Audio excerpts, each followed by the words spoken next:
Módulo 5. Radiología de la extremidad inferior con Buki. Comenzaremos hablando de la rodilla y el fémur. Es importante revisar la anatomía de la rodilla y los ligamentos que ayudan a dar la estabilidad de esta, que se las voy a dar de tarea. Cuando hablamos de los estudios rutinarios de la rodilla, está el estudio antero-posterior y lateral, y de los estudios complementarios, que son el túnel intercondilio, cuando está el paciente acostado, cuando está de pie, recibe el nombre de Rosenberg, el de axial de rótulas, las proyecciones oblicuas de rodilla, el cajón anterior y posterior y los bostezos. La indicación traumática de la rodilla principalmente puede ser, uno, por rotura de platillos tibiales, donde el protocolo requiere la proyección de rutina, que es la frontal y la lateral, más las proyecciones oblicuas con rotación interna y externa para evaluación de los platillos tibiales. Y otra que puede ser la rotura del ligamento cruzado anterior. El estudio de rutina en su proyección AP aporta mucha información para la evaluación de la fractura de Segon, donde hay un paper muy interesante que me gustaría que lo revisaran, y se complementaría la proyección lateral. Y como complemento adicional, requiere el estudio con cajón anterior comparativo. Las indicaciones no traumáticas de la rodilla, ¿ya?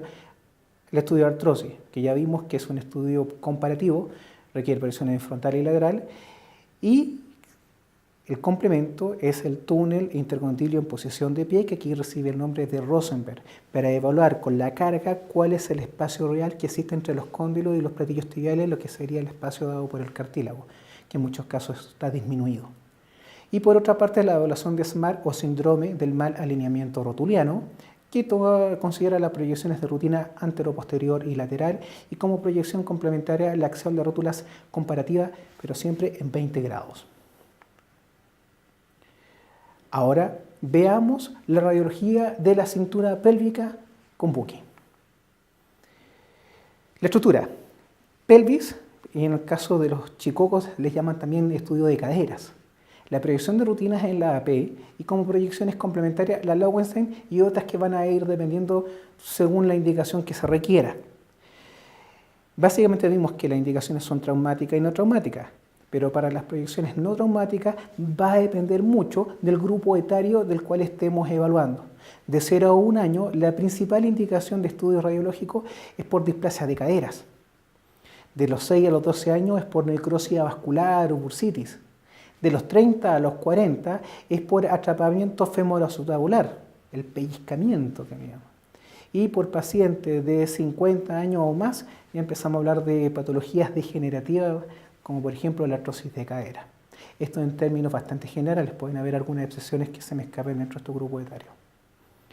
El protocolo de trauma principalmente radica en las proyecciones de pelvis AP, Eaglet Owles, alar obturatriz y axial de trauma. Veamos algunas de ellas. En el caso de la proyección de pelvis AP, el paciente se encuentra acostado, de coitus supino, habitualmente llega en una tabla de inmovilización. Lo ideal es que los pies se separen de los talones y los ortejos tiendan a juntar a línea media. Si uno ve que el paciente ya llegue con acortamiento de alguna extremidad y una rotación externa exagerada, no lo haga, porque lo más probable es que sea una fractura. Es como un signo clínico indicativo de fractura.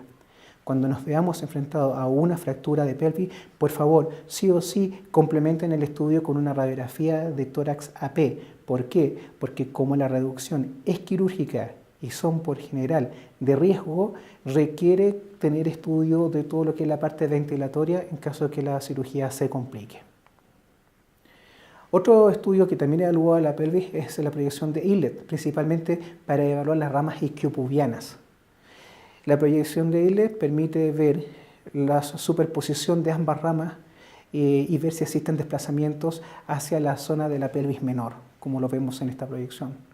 La que le complementa es la proyección de Owlet, donde la angulación del rayo central tiene dirección hacia craneal en 30 grados y se ve de esta manera. Los agujeros obturadores se ven distorsionados en formas de O a cada lado, como un 8 acostado. Después hablaremos de proyecciones que están orientadas al coxal. Recuerden, el coxal es hablar de la hemipelvis. Si yo a la pelvis le quito el sacro del medio y hablo de un lado, voy a hablar de coxal, o derecho e izquierdo. El estudio del coxal de un lado puede ser mediante dos formas, mediante la proyección de obturatriz y la proyección alar. En el caso de la proyección obturatriz, ¿qué se requiere? Que el paciente eleve el lado estudiado en 45 grados y se obtiene esta proyección, donde se ve como un cero de la rama isquiopubiana.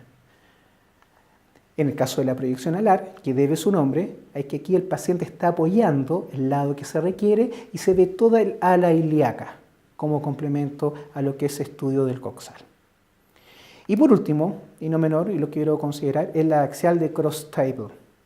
Esta se utiliza mucho para el complemento de evaluaciones de fractura del fémur, lo que es el cuello.